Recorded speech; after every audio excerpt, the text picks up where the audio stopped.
चिठी ही आ सही जेकॾहिं हुज़ूर सल्लल्लाहु अलैहि वसल्लम हाज़िर नाज़िर आहिनि त पोइ चओ फिल्मूं बि ॾिसंदा आहिनि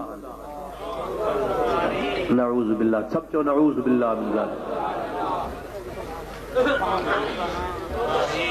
अदा सम्झो न याने ही वहाबी था चवनि त हाज़िर नाज़िर आहे त माना ज़रूर सिनेमा में बि हूंदो काथे बि हूंदो सिनेमा में बि हूंदो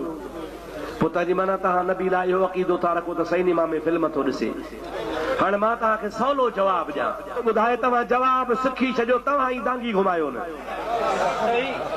हेॾे ॾेहारियो अबा कुते जो ख़ालिक़ केरु आहे ॾाढे चओ मिरूअ जो ख़ालिक़ केरु आहे पक मलाइकनि जो ख़ालिक़ केरु आहे काबे अर्श जो ख़ालिक़ केरु आहे पक रिछ भोले ऐं बांदर जो ख़ालिक़ केरु आहे हाणे हेॾे ॾेहारियो जेकॾहिं दुआ घुर्जे ओ अल्लाह ओ खिंज़ीर जा ख़ालिक़ ओ कुते जा ख़ालिक़ ओ गॾह जा ख़ालिक़ मुंहिंजी दुआ क़बूल कर सच ॿुधा इहो ठीकु आहे या ईअं चइजे ओ मुंहिंजे मिठे मुहम्मद जा ख़ालिक़ मुंहिंजे बैतुल्लाह जा ख़ालिक़ ओ वलियन गौसन कुतुबन जा ख़ालिक़ अबा ॻाल्हि त सची आहे न हूअ बि पर हूअ चवण अलाह जी बेअदबी आहे हीअं चवण में अलाह जो अदब आहे या नाहे कुते जो ख़ालिक़ केरु खिंज़ीर जो ख़ालिक़ केरु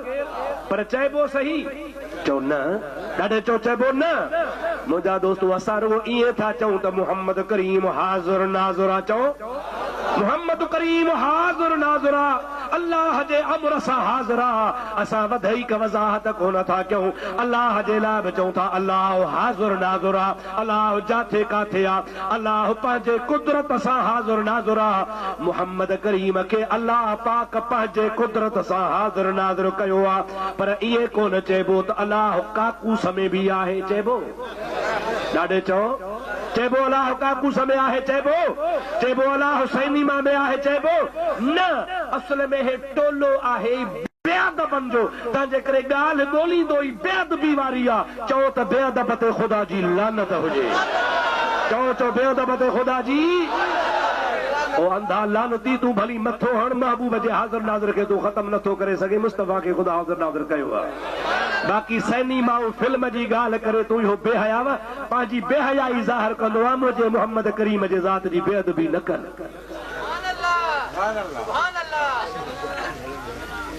वहाबी हिकिड़ो कोई आहे उहो थो चवे त हुज़ूर खे उलूम खमसा जो इल्मु नाहे अबा थियो ई कोरी त तंहिं ते कहिड़ी मयार आहे कोरी मत थोरी पर जे सुन्नी आहे त बेड़ा ई पार जे भला हुजे बि कोरी वरी हुजे वहाबी त पोइ पाण सम्झो था तोखे चिबरा कहिड़ी ख़बर उलूम खमसा जी तो वारनि मोलुनि खे ई लाड़काणे सखर वारनि खे ख़बर कान उनखे वठी आ उनखे सेखारिया तोखे चिबरा कहिड़ी ख़बर पवंदी उलूम खमस माना 5 इल्म मोहम्मद करीम खे त काइनात जे ज़रे ज़रे जो इल्मु ॾिनो आहे अबा खम्स माना 5 उलूम खम्स माना 5 मुस्तफ़ा जी ज़ात बाबरकात फरमाता अलम तो उलूमल अव्वलीन वल आखिरीन मां मोहम्मद करीम खे अॻियनि पोयनि सभिनी जो इल्मु ख़ुदा ॾेई छॾियो हे अञा 5 में फाथो पियो आहे मोहम्मद करीम फरमाए त मूंखे ज़रे ज़रे जो इल्मु आहे तव्हां केसट में चयो आहे तव्हां अब्दुल्ला शाह सखर वारे खे मुनाज़रे में मारियो आहे तस्लीम नथा कनि अबा पोइ नथा कनि त मां कहिड़ी दांगी घुमायां अब्दुल्ला शाह पाण त मञे थो 2-3 दफ़ा मूंखे चयो त महिरबानी करे किताब मूंखे मोटाए ॾे हिकिड़ो असांजो क़ौम जो चङो मुड़ुसु हो असांजो वॾेरो हो ऐं असांजो प्यारो हो मूं वटि हली आयो चए मूंखे मिनथूं कयूं अथनि हाणे तव्हां महिरबानी करे किताब ॾियोनि मूं चयोमांसि असुल किताब मोटाए कोन ॼाण हा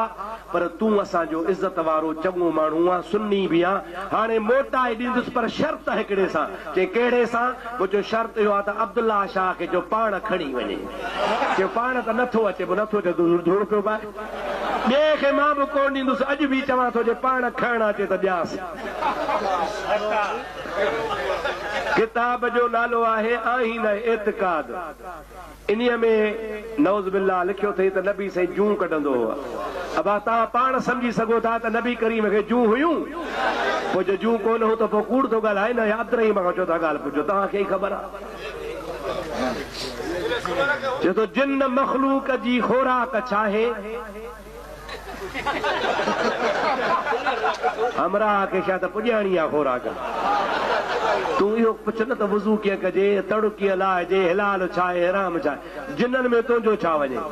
साईं अगारो ॻाल्हि कंहिं जे लाड़काणे में चई आहे त जिन आहिनि ॿाहिराड़ी जा माण्हू, मथां ही बि उन्हनि मज़ा हुजे। अब तुंहिंजो छा जिन्हनि जे खोराक सां, हॾा खाईंदा आहिनि, छेड़ा खाईंदा आहिनि, ॿियूं शयूं खाईंदा आहिनि, आम खोराक जेका पाण खाऊं था उहा बि खाईंदा आहिनि। अवां पंहिंजे तक़ीर में चयो आहे त हज़रत अयूब अलैहिस्सलाम जे ज़ख़्म में जीवड़ा हुआ, जॾहिं त मुफ़्ती साहब इन ॻाल्हि जो असांखे इनकार आहे, छो त नबी जो जिस्म जीवड़ा खाई नथा सघनि। मुंहिंजा दोस्त, जीवड़ो हुजणु या ज़ख़्म थी पवणु, या ज़ख़्म मां रतु वहणु, या ज़ख़्म जे अंदरि पूई थी पवणु, इहो शाने नबूअत जे मनाफ़ी न आहे। नबूअत जो मक़ाम ॿियो आहे। जिस्म खे का बि तकलीफ़ थी त उहो नबी में ऐब कोन्हे को। मां या पंहिंजे तरफ़ खां ॻाल्हि न चई आहे, इहा किताबनि लिखी आहे, हिकु किताब न 50 किताबनि लिखी आहे। जेकॾहिं को नथो मञे त खे ज़ोरी त कोन मञाए, जे हुजे पाणी जो गिलास त खणी चप झले पीआरे छॾियांसि, बाक़ी नथो मञे त न मञे। दलील खपेसि त अचे मूं वटि हिकिड़ो किताब न 50 मुस्तनद किताबनि मां ॾेखारियां जंहिंमें लिखियलु आहे त अल्लाह जे नबी जे जिस्म में तकलीफ़ थी पई। इन में को नबीअ जी गुस्ताखी कान्हे, बेअदबी कान्हे, छो त इहो हिकिड़ो इम्तिहान हो। बाबा इमाम हुसैन आली मक़ाम जो सिर धड़ खां धार थियो या न, पर जे ॿिए खे चइबा मुंडी वढे छॾियां त बेअदबी आहे। इमाम हुसैन जे लाइ ईअं कोन चइबो, चइबो सिर धड़ खां धार थियो। मुंहिंजा दोस्त, इहा बि ईअं इमाम हुसैन जी बेअदबी कान्हे, इहो बि इम्तिहान हो जो अल्लाह जे राह में सिर वठाए छॾी। हबीबन करीमन सल्लल्लाहु अलैहि वसल्लम खे तकलीफ़ आई, ओहद जे लड़ाई में धक लॻा, महबूब पाक जा ॾंद मुबारक शहीद थी विया। जॾहिं मोतबर तफ़सीरनि किताबनि लिखियो आहे त बाक़ी ज़िद छा ॾियो आहे। ॿियो सुवाल आहे त असहाबन किरामन एतकाफ़ में वेठा हा, नबी करीम जी ज़ात बाबरकात इहा सुन्नत कंहिं असहाबी अपनाई, पाण ॿुधाईंदा। बाबा हाणे कहिड़े सहाबी जो नालो ॿुधायां, हिकिड़े सहाबी कई हुजे त मां तोखे ॿुधायां। महबूब करीम अलैहिस्सलाम जे घणनि सहाबनि त हबीब जे सदके एतकाफ़ वेठो, पर महबूब जूं घर वारियूं महबूब जे सुन्नत मुताबिक़ पंहिंजे घरनि में बि एतकाफ़ वेंदियूं। बीबी साहिबा बि जॾहिं सहाबी वेठा, ॿिया वेठा, तोखे नालनि सां कहिड़ो मतिलबु आहे। सहाबा वेठा, भला खणी असहाबी न वेठा, फर्ज़ कयो तूं पाण चवीं थो रसूलुल्लाह वेठो, रसूलुल्लाह जे सुन्नत खां वधीक ॿिए कंहिंजी सुन्नत आहे। हुज़ूर त वेठो न बाबा, महबूब वेठो, तो पाण लिखियो आहे, बाक़ी सहाबी जे लाइ तोखे ज़रूरत